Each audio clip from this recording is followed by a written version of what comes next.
I guess I'll start over.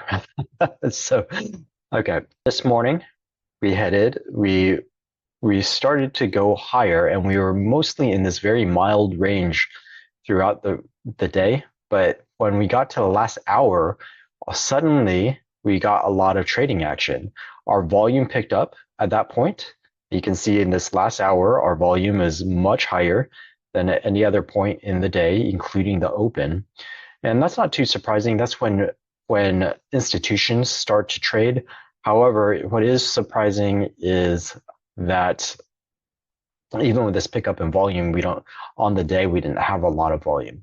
And this movement upwards was parabolic, very fast, and there was no stimulus that we could find for to cause it. So we went up parabolically, we consolidated, and then we went down parabolically. So we had a little bit of a bull trap right here.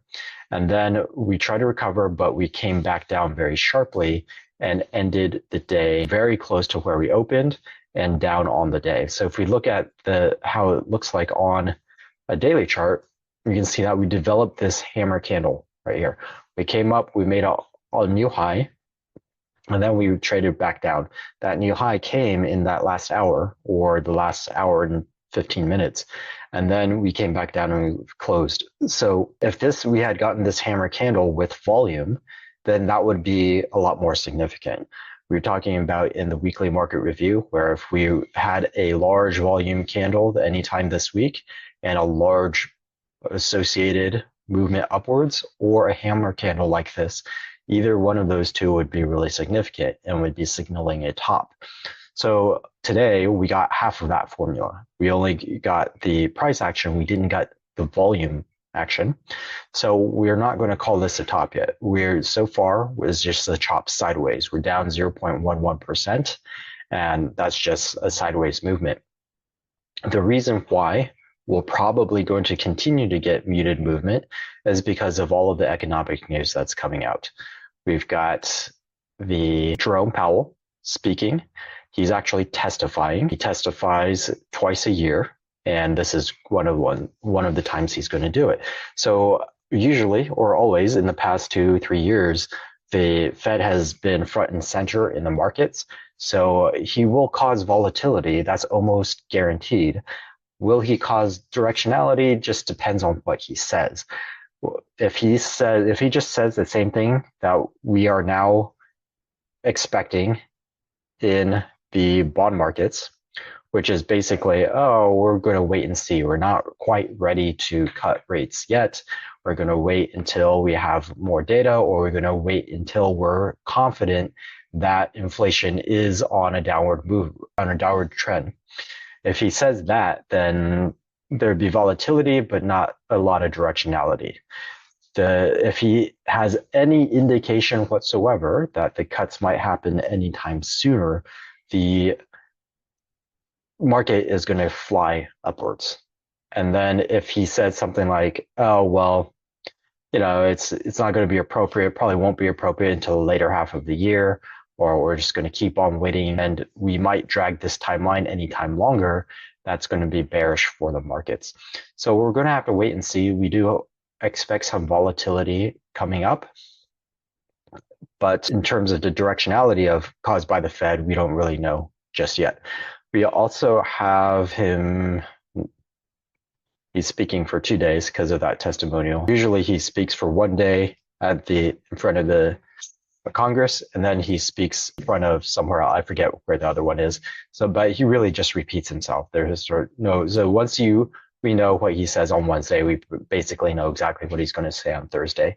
So it'll be much more of a non-event on Thursday, unless he wildly says something different on Thursday, but that would be pretty rare. I don't know why we have these other guys speaking when he's giving his testimony, but that's interesting that we have a lot of other Fed speakers throughout the day or throughout the week. So we also have the employment situation that's going to be significant for the markets. So you can see that a lot of this happens Wednesday, Thursday, Friday. So this will be significant on Wednesday. Then the next one will be an employment situation. We're probably not going to get a direction tomorrow.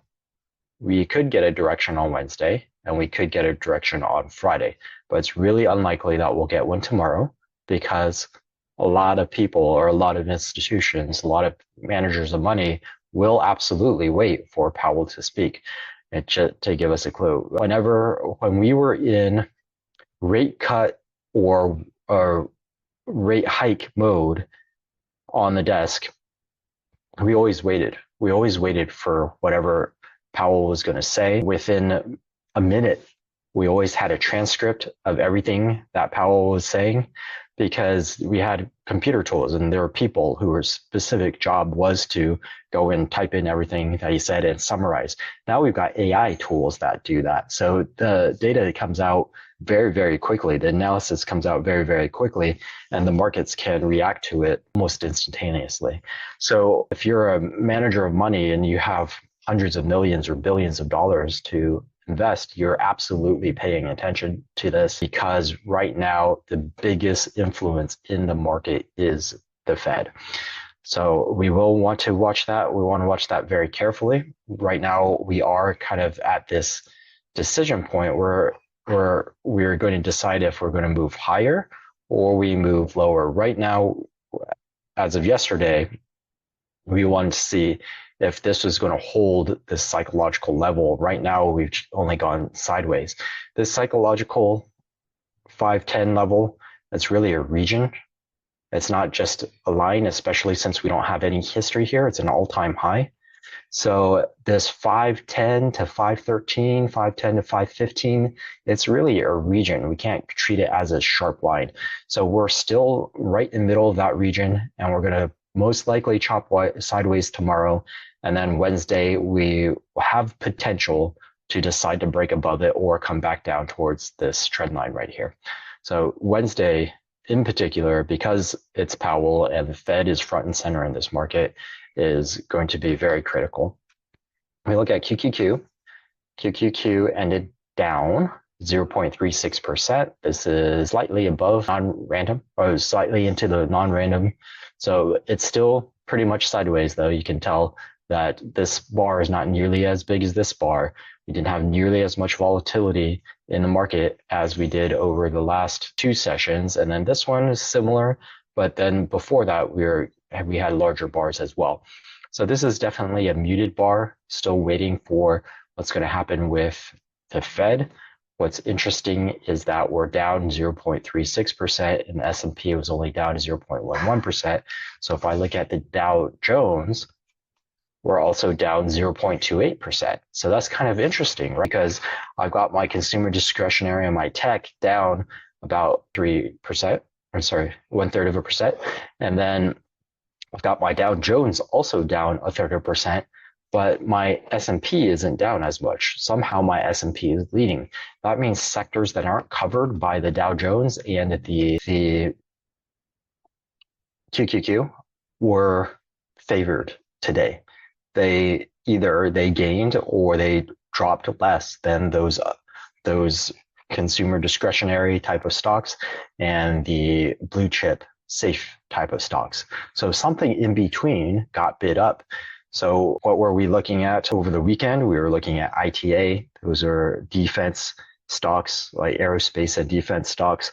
We were looking at XLB materials, XLI, and I think that was it. So let's take a look before I can actually look at the sectors, but I'm kind of curious to see whether the ones that we identified over the weekend were actually did well. So ITA is not loading up. There we go. So we're up 0.78%. So defense definitely led. And then we got XLB.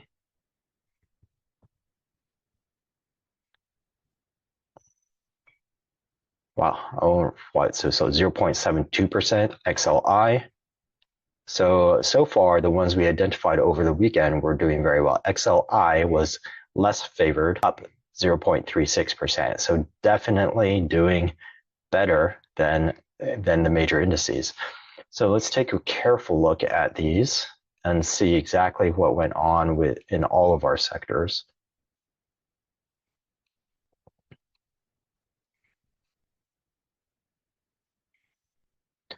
for the day.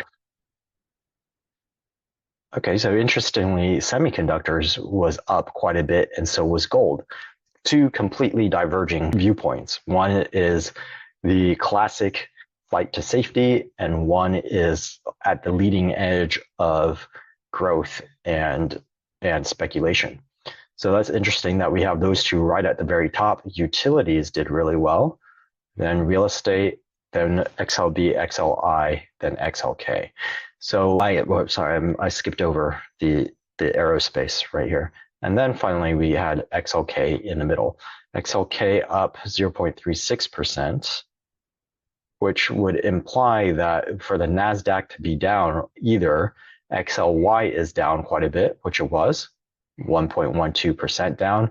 XLC is down 1.19%. So those are really dragging on the NASDAQ. So we'll want to see, were there really big names? For example, was there NVIDIA? Unlikely since we have SMH up here. But what were the big ones like Meta, Google, for example? Those would be XLC. Which ones were the large name or larger cap stocks that dragged this market down today? That would be really interesting to see.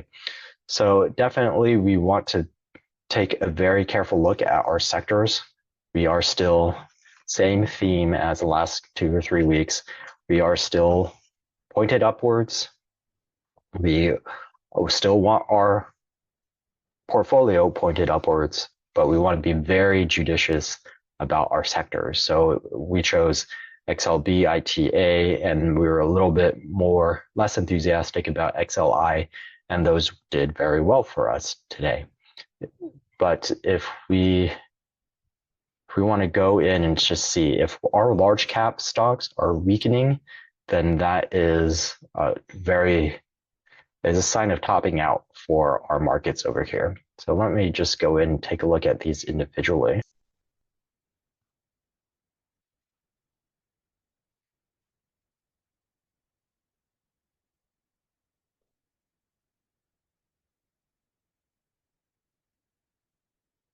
Okay. And today's change. So ones that did well were Hewlett Packard. That's interesting. Wonder, they must have had earnings because they had earnings 2 sessions ago. That's a huge amount of movement immediately after earnings. That's very interesting. They must have had some sort of news for them to move like this. If we go to gold miner, Lumen Technologies, I'm not really sure what they do. We have some utilities and finance leading the top. Utilities and finance very favored today. And if I look at the bottom, Tesla, Workday, Albemarle. Albemarle is a basic material though. Communications, so Warner Brothers Discovery, Lincoln National Finance, Paramount. Okay, so Charter Communications. So it looks like a lot of these media companies were getting hit pretty hard today. So we're not really seeing it in the large caps. If I look at NVIDIA continued to move upwards. AMZN, Amazon, looks like the S&P, right? It closed right where it opened, it traded up, came back down. So that there's some weakness starting to show in Amazon.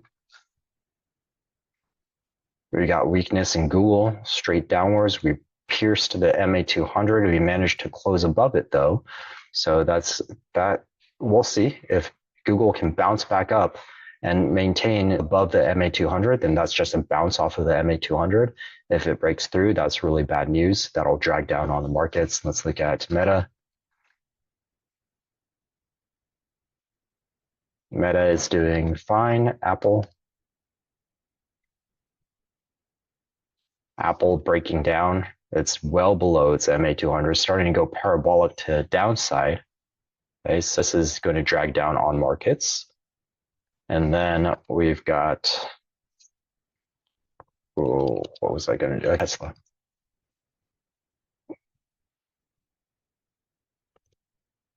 Tesla, sharp movement downwards below now all of its moving averages. So this MA8 and EMA20, neither of those held. We have a large volume bar right here, although it's not huge. It's not like this one, but it is above average, and we do have a large price movement downwards. That's not looking very good for Tesla at all. This could be the beginning of a movement to the downside, but we really want to see it if this low right here holds or not. That's interesting because Apple just announced that it was canning its EV project and reallocating all those employees and resources to AI. So Tesla would no longer be facing any competition from Apple in the future. And that was very positive news for Tesla. So for this to move downwards today, that's pretty bullish on the short term for Tesla. Or not bullish, bearish in the short term for Tesla. So right now, everything's a mixed bag. We had some good, some bad, some like doing well, some breaking down. In terms of the large cap stocks, we were seeing the same thing in the sectors. The sectors are really mixed bag. We have zero consistency in terms of our pairs.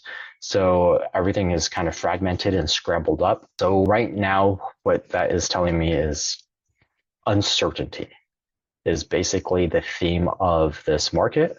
If I look at VIX, VIX popped up a tiny bit, not significantly. I wouldn't be surprised over the next couple of days if we popped up a little bit more with the Fed speaking.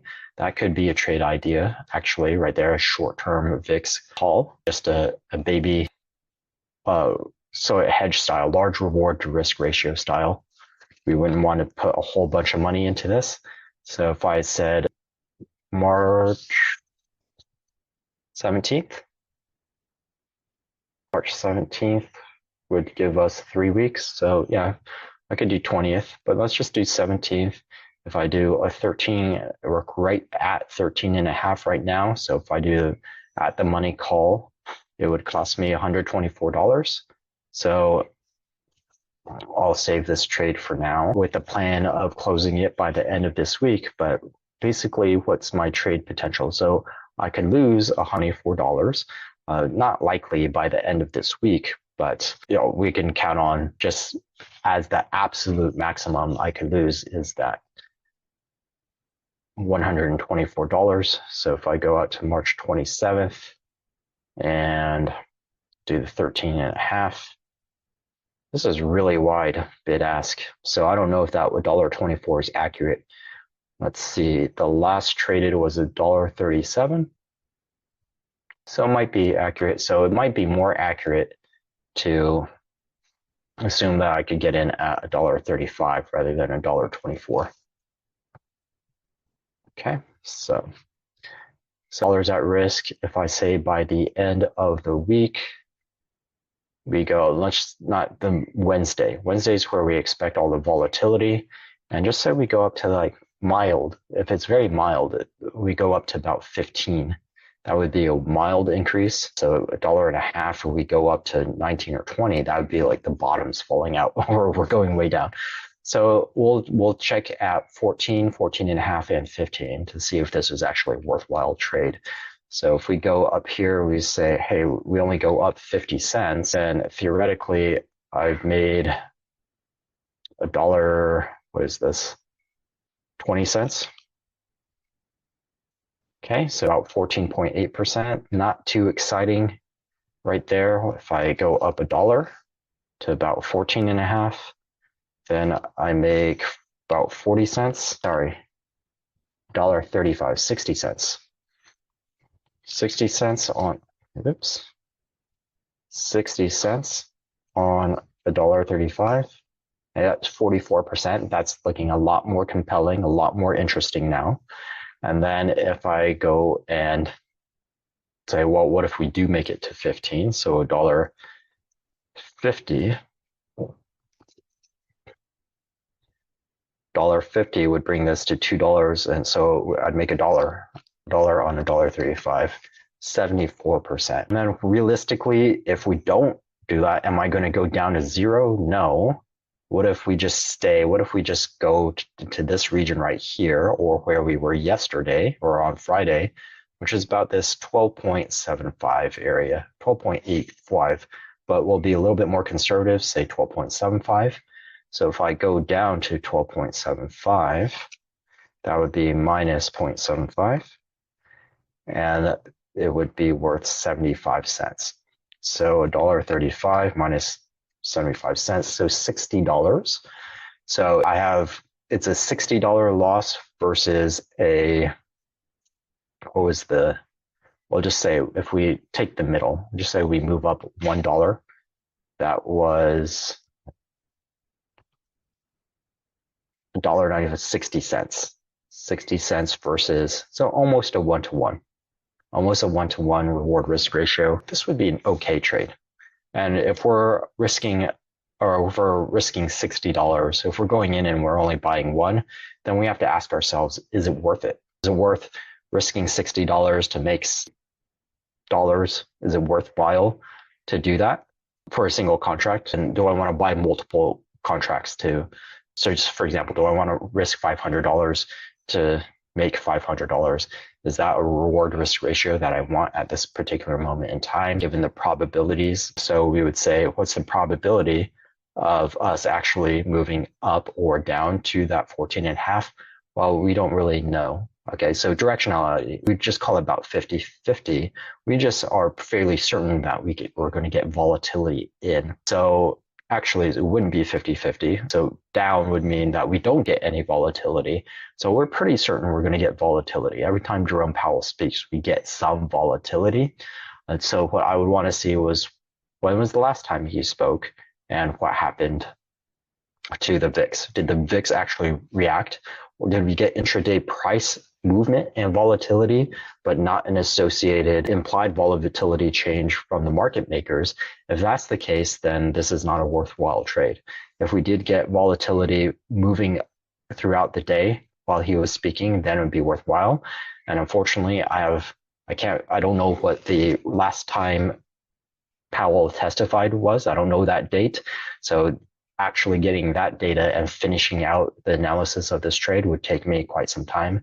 And we're probably not going to sit here and wait for me to do that. So I'm going to table this trade. I'm not going to cancel this trade. I'm going to table this trade until I have the time later on today to actually finish up that analysis, and then we can pick it back up tomorrow. For now, we're going to assume that we went in at $1.35, and then tomorrow I'll let you know, hey, what didn't end up being a worthwhile trade. Let's just pretend we never entered it as an example trade, or we say, hey, actually it looked pretty good. Let's leave it on here and we'll take a look at it. So before we end this, we do have a pair trade that we were talking about last week that we wanted to examine. We can see that today Newmont mining went up quite a bit, so which turned this pair really far against us. And so at this point, I would probably close it out, because what I want to know is technically what happened over here, and did this violate our thesis? And our thesis was that the Newmont would continue to show weaknesses and come down and bounce off of that EMA 20 and come back down. And it did not. It went very, very strongly through it. This one had large volume, almost double the average volume, or maybe even more than double the average volume, and a huge price movement upwards near a bottom, not at a top. So this is looking very positive for Newmont Corporation, and it also broke this trend right here. So that trade is now invalidated, and we would just close this out. So we close this, and I would, ECL is still looking good, actually. ECL is still looking good. So I would consider either, do I want to be open, just have a long call open without any protection? Would that be okay? Or do I need to close this side of it as well?